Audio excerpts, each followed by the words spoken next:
رسول علیہ الصلوۃ والسلام منافقین اور مومنین کے درمیان جو عہد بیان کر رہے ہیں وہ نماز ہے. جس نے اس کو چھوڑ دیا اس نے کفر کیا. امام الانبیاء امام اعظم محمد رسول اللہ صلی اللہ علیہ وسلم فرماتے ہیں من ترک الصلاة متعمدا فقد کفر جہارا. جس نے جان بوجھ کے نماز چھوڑی، جان بوجھ کے کیا مطلب؟ اس کو پتا ہے نماز کا وقت داخل ہو چکا ہے، اذان سن چکا ہے، تکبیر سن چکا ہے، لیکن وہ کہتا ہے جی مولوی صاحب یہ جو ڈرامہ میں دیکھ رہا ہوں نا یہ آخری سیریز ہے، یہ آخری ہے، اور یہاں پر ابھی فائنل ہونے والا ہے کہ وہ جو لڑکی تھی فلاں کے عشق میں مبتلا ہوئی اس کی اس سے شادی ہو سکے گی یا نہیں. اگر اب نماز کے لیے اٹھ کر چلا گیا تو وہ جو آخری لب لباب سین تھا میں اس کو دیکھنے سے محروم ہو جاؤں گا. اچھی مولوی صاحب نماز کیا، اذان تو میں نے سن لی، لیکن آپ نہیں جانتے شاہد افریدی بیٹنگ کر رہا ہے، اگر اس نے کوئی چھکا لگا دیا یا یہ آؤٹ ہو گیا تو وہ جو سین ہے وہ میں دیکھنے سے محروم ہو جاؤں گا. ارے ایک میچ تیرا شیطان سے لگا ہوا ہے، اگر اس نے تجھے آؤٹ کر دیا اور موت کا فرشتہ اٹھا کے لے گیا تو پھر اللہ کے سامنے کس منہ سے کھڑا ہوگا؟ کئی نمازی آ کر امام صاحب کو کہتے ہیں امام صاحب ذرا نماز کا ٹائم چینج کر لو. جی کیوں 8:30 بجے کی بجائے 8:45 کیوں کرنے؟ کہا جی وہ جو ہے نا 8:30 بجے 8:35 پہ ڈرامہ ختم ہوتا ہے اور 8:30 پہ نماز کھڑی ہوتی ہے، ذرا مہربانی 10 منٹ آپ آگے کر لیں. لا حول ولا قوت الا باللہ. اور امام الانبیاء امام اعظم فرما رہے ہیں جس نے نماز چھوڑی اس نے کھلا کفر کیا. فقط کفر جہارا، اس نے اعلانیہ کفر کیا، کھلا کفر کیا کہ اللہ بلا رہا ہے، آوازیں پڑھ رہے ہیں، اور یہ آنکھ کھول کر مسجد کی طرف قدم نہیں اٹھاتا. اسی لیے امام الانبیاء امام اعظم محمد رسول اللہ صلی اللہ علیہ وسلم جب قبر کے اندر ایک منظر آپ کو دکھایا جاتا ہے، ایک شخص کے سر پہ فرشتہ مقرر ہے جس کے ہاتھ میں بہت بھاری پتھر ہے، وہ اس کے سر پہ مارتا ہے، وہ پتھر لڑکتا ہوا دور چلا جاتا ہے، سر اس کا ریزہ ریزہ ہو جاتا ہے، یہ جا کر پتھر اٹھا کے لاتا ہے یہاں تک کہ سر دوبارہ اپنی اصلی شکل میں آ جاتا ہے، یہ پھر پتھر مارتا ہے اور اس کا سر پھر ریت بن جاتا ہے، پتھر دور جا کے گرتا ہے، یہ پھر اٹھانے جاتا ہے.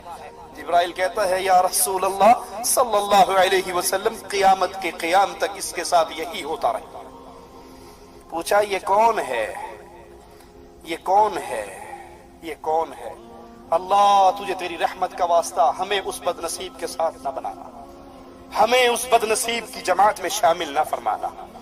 کہا یہ وہ ہے جو فرض نمازوں کے وقت سوئے رہتے تھے، یہ وہ ہے جو فرض نمازوں کے وقت سوئے رہتے تھے. یہ تو سویا رہنا ایک معقول بہانہ ہے، سویا رہنا پھر ایک بہانہ ہے، اور جو جاگتے ہوئے کرکٹ میچ کے لیے، ڈرامے کے لیے، دوستوں کی گپوں کے لیے، محفلوں کے لیے، چائے پارٹی کے لیے، ولیمے والے دن شادی کی دعوت کے لیے، یا شادی والے گھر میں یا میت والے گھر میں جانتے ہوئے جاگتے ہوئے آنکھیں کھلی ہے، کان کھلے ہیں، اور پھر نماز نہیں پڑھتے. آج تو شادی کا دن ہے، آج تو میت کا دن ہے. ارے مسلمان کا کوئی دن ایسا نہیں جس دن میں وہ اللہ کے احکامات سے آزاد ہو جائے.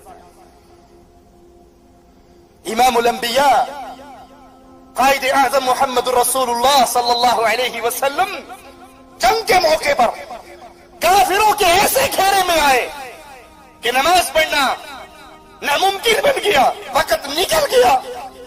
جب اس نماز کو پڑھنے کے لیے کھڑے ہوئے وہ امام الانبیاء، وہ نبی جس نے طائف میں پتھر کھائے تو بددعا نہ دی، اس موقع پہ کہتے اللہ ان کافروں کے گھروں کو اور قبروں کو آگ سے بھر دے، انہوں نے ہمیں عصر کی نماز نہیں پڑھنے.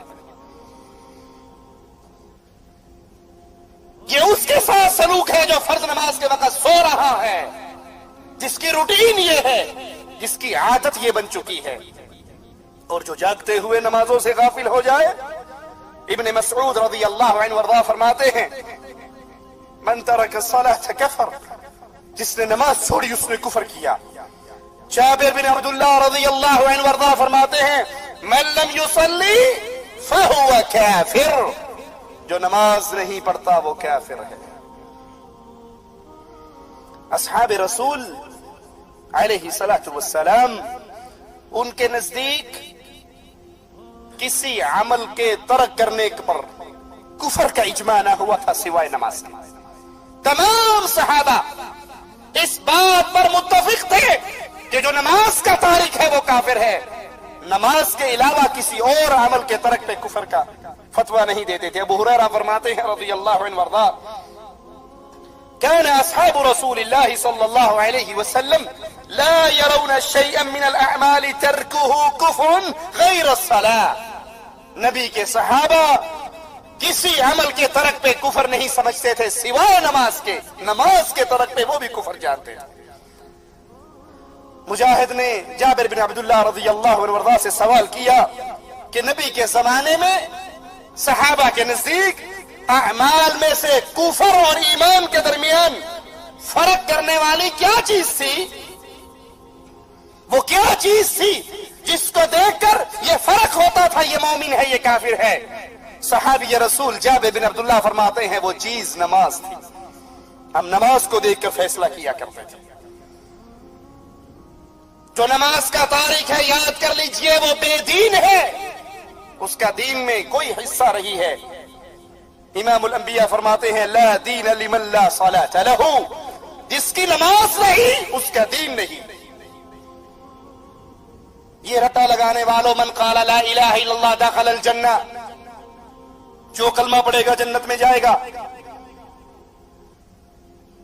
اگر تمام نصوص کو اکٹھا کیا جائے تو کلمہ زبان سے کہنا کافی نہیں، کلمے کے تقاضے ہیں، اور سب سے پہلا تقاضا یہ ہے کلمہ پڑھنے والا اپنی گردن کو اللہ کے سامنے جھکانے والا تو بنے۔ آپ نے فرمایا جس کی نماز نہیں اس کا دین نہیں۔ سیدنا عمر رضی اللہ عنہ وارضاہ فرماتے ہیں کہ ایک شخص اللہ کے رسول صلی اللہ علیہ وسلم کے پاس آیا اور پوچھتا ہے اے اللہ کے نبی، اسلام میں اللہ کے نزدیک سب سے بہترین چیز کیا ہے؟ اسلام میں اللہ کے نزدیک سب سے بہترین چیز؟ تو آقا علیہ الصلوۃ والسلام نے فرمایا الصلاۃ لوقتها، اسلام میں بہترین عمل وقت پہ نماز پڑھ لینا۔ یہ عظیم عملوں میں سے بہت عظیم عمل ہے، وقت پر نماز پڑھنا۔ اور نبی فرماتے ہیں وَمَن تَرَكَ الصَّلَاةَ فَلَا دِينَ لَهُ، اور جو نماز کو ترک کر دیتا ہے اس کا کوئی دین نہیں۔